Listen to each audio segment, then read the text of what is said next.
कि जब मैं रन करूंगा ना तो एपीके फाइल पैकेज में वो कन्वर्ट होगी आपकी एप्लीकेशन, और वो इंस्टॉल होता है एपीके पैकेज पूरा एमुलेटर के ऊपर या फिर रियल टाइम डिवाइस जो है उसके ऊपर वो एक बार इंस्टॉल हो जाता है।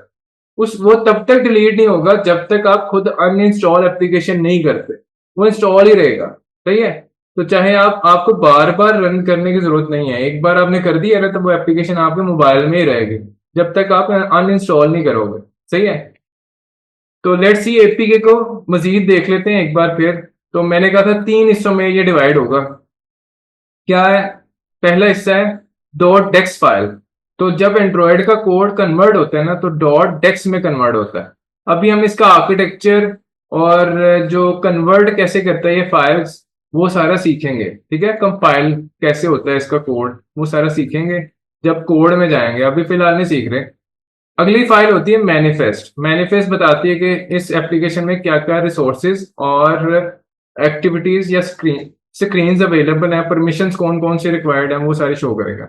रिसोर्सेज क्या होते हैं? रिसोर्सेज के इस वाली एप्लीकेशन के अंदर मैंने कौन कौन सी इमेजेस यूज की हुई हैं, कौन कौन सी मैंने वीडियोस इसमें यूज की हैं, या फिर कोई एक्सएमएल फाइल मैंने खुद की बनाई हुई है, वो सारी रिसोर्सेज में आती है।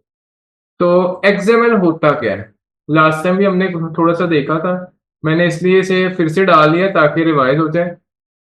एक्सएमएल बेसिकली यहाँ पे यूज होगा स्टोरिंग। स्टोरिंग क्यों कर रहे हैं कि अगर जब हम ना कोई एप्लीकेशन में चीज को स्टोर करेंगे, जैसे एग्जांपल के तौर पर डाटा आया मेरे पास, वो जैसे एक मेरे पास फॉर्म है, लॉगिन का फॉर्म है, उसके अंदर जो डाटा है ना, मैं इनपुट कर रहा हूँ ईमेल आईडी, मैं फोन नंबर दे रहा हूँ, एड्रेस दे रहा हूँ, फादर नेम दे रहा हूँ, ये सारा डाटा कहाँ जा रहा है? ये फ्रंट एंड के पास जा रहा है ना।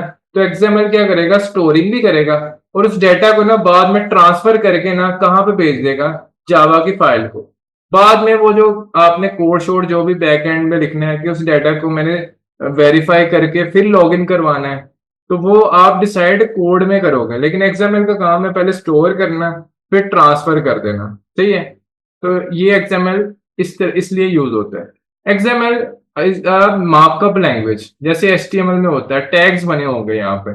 तो यहाँ पे जो टैग्स है ना वो केस सेंसिटिव होते हैं, यानी अगर आप उसे अपर में है तो अपर में लिखना पड़ेगा, लोअर में है तो लोअर में लिखना पड़ेगा। ज्यादातर जो टैग है ना उनका पहला पहला लेटर जो है ना वो कैपिटल शुरू होता है, और ये ज्यादातर कैमल केस में लिखे जाते हैं। ठीक है। लेकिन उनके एट्रीब्यूट्स हमेशा लोअर केस में लिखे जाते हैं। कैमल केस ये होता है, एग्जाम्पल के तौर पर कैमल केस क्या होता है समझ लेते हैं। कैमल केस, कैमल केस ये होता है कि अगर ना मैं लिखना चाह रहा हूँ टेक्स्ट व्यू, टेक्स्ट व्यू, तो पहला हर एक वर्ड का पहला पहला लेटर में कैपिटल लिखूंगा, ऐसे कहते हैं कैमल केस।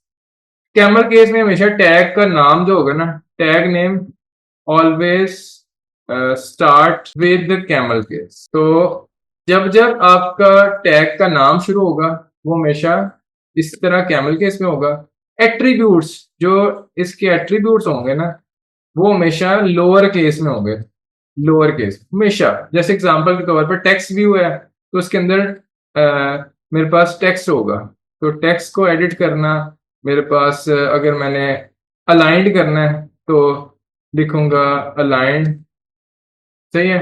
अलाइन लिखूंगा, टेक्स्ट अलाइन, ये इस नाम से होता है।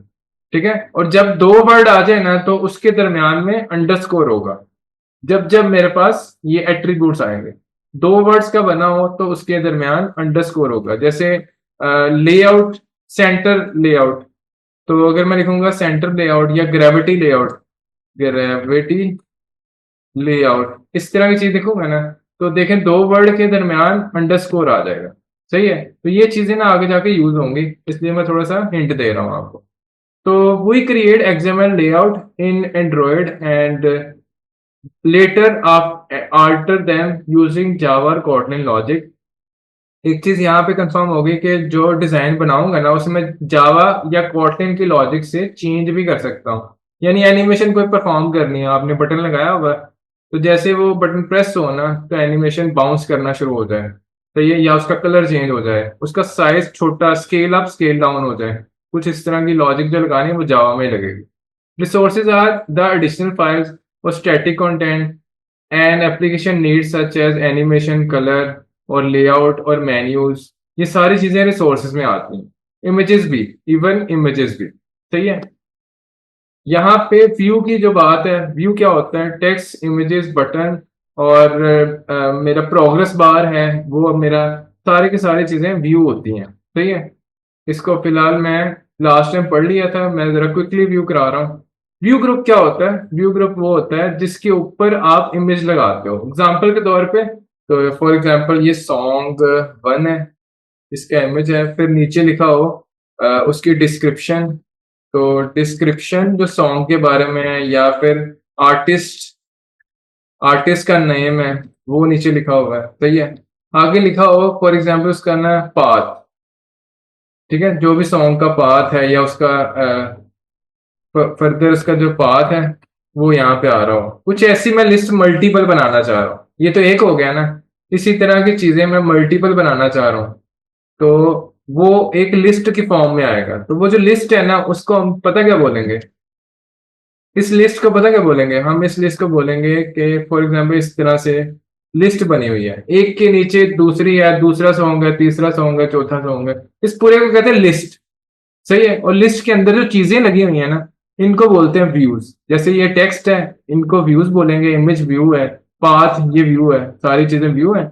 और जिसके अंदर लगी हुई है उसको बोलेंगे लिस्ट। तो लिस्ट असल में व्यू ग्रुप है। कुछ हमारे पास व्यूज होते हैं, कुछ व्यू ग्रुप होते हैं। तो व्यू ग्रुप क्या चीज है, जरा पढ़ लेते हैं।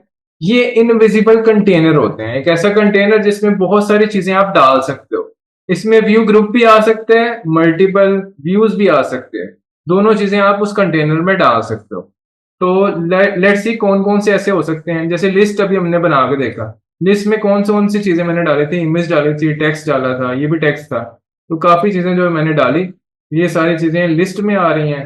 तो इसको हम बोलेंगे व्यू ग्रुप। तो व्यू ग्रुप लिस्ट भी हो सकता है, लिस्ट व्यू जिसे कहते हैं, ग्रिड व्यू कहते हैं, टेबल व्यू कहते हैं। ये सारी चीजें व्यू ग्रुप है। इसी तरह की और चीजें हैं जिसे रूट व्यू कहते हैं।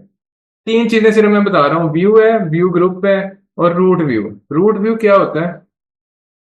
ये आपका ज्यादातर लेआउट्स होते हैं।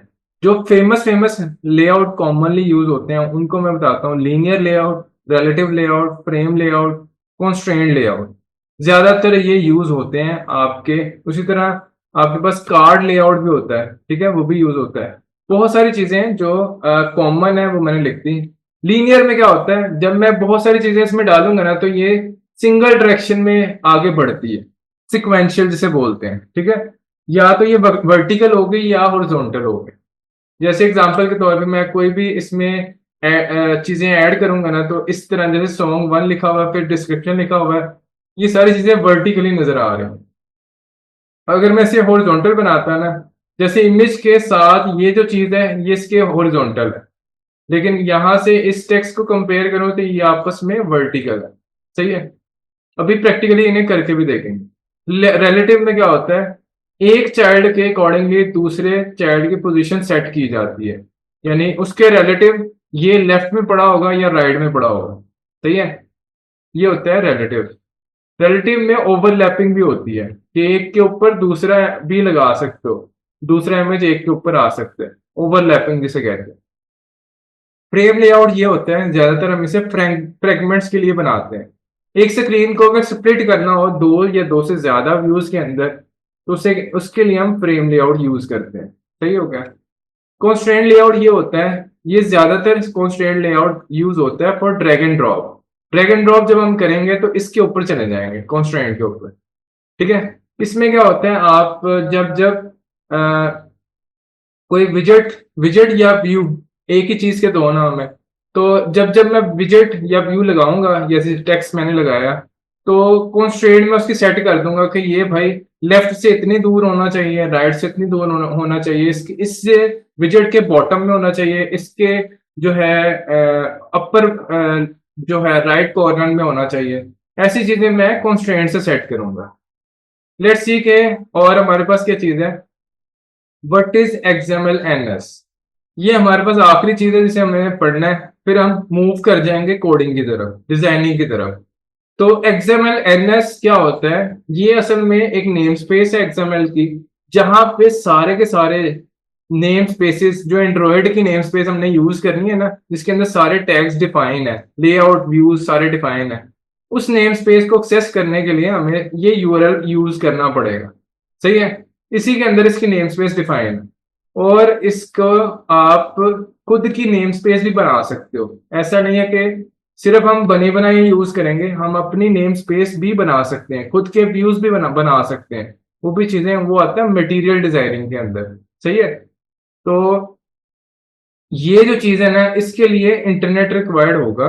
ये क्या करता है, ये असल में इस यूआरएल से ना वो मैच करता है कि आपकी जो अभी यूज कर रहे हो ना चीजें, वो सारी की सारी एंड्रॉयड नेम स्पेस में है या नहीं। इस चीज को बस आइडेंटिफाई करता है।